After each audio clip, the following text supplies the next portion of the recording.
We wanted to get to one of the other local races that was expected to be hotly contested tonight, and it is. It's State Senate District 9. That's East Oahu, where Sam Sloan, who has been in the Senate for 20 years, is facing tough opposition tonight against Stanley Chang. And after the first printout, Chang leads Sloan by 725 votes.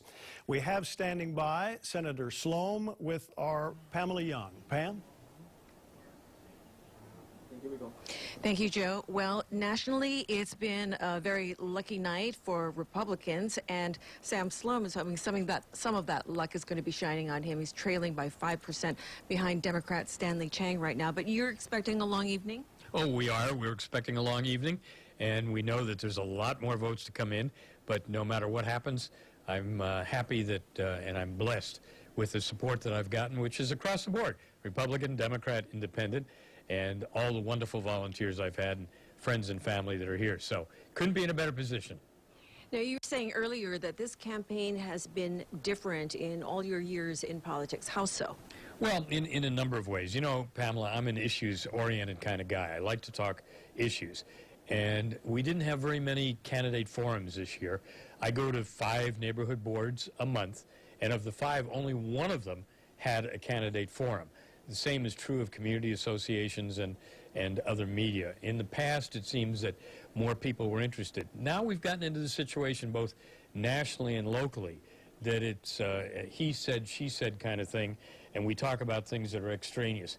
We've got a lot of problems in Hawaii that need solving. They need alternative and optional kinds of programs. We're talking about our total tax burden. We're talking about the rail, we're talking about homelessness, we're talking about education, and the overall cost of living. We have to address those things, and we have to talk about them. And years later, I don't want people to come forward and say, oh, why didn't somebody say that before? We should be doing that, and I think the media should be doing that as well. They should be stressing that part, but unfortunately, we've gotten involved in personal issues. Yeah.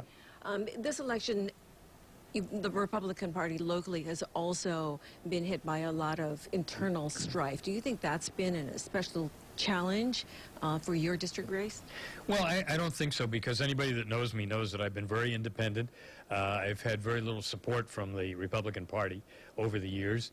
I rely on my friends and on people in the community that we've been able to help, and on the record that I have. I mean, we have a reputation for keeping our door open and helping anyone and everyone, regardless of political party. When I hire people for the legislative session, in 20 years, I've never asked anybody if they're a Republican or Democrat.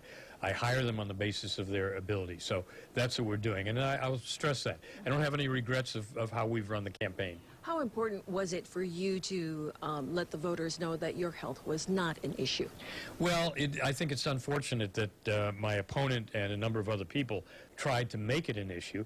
It was not an issue. I was always up front with everyone. Everyone knew about health concerns and my progress and all of that.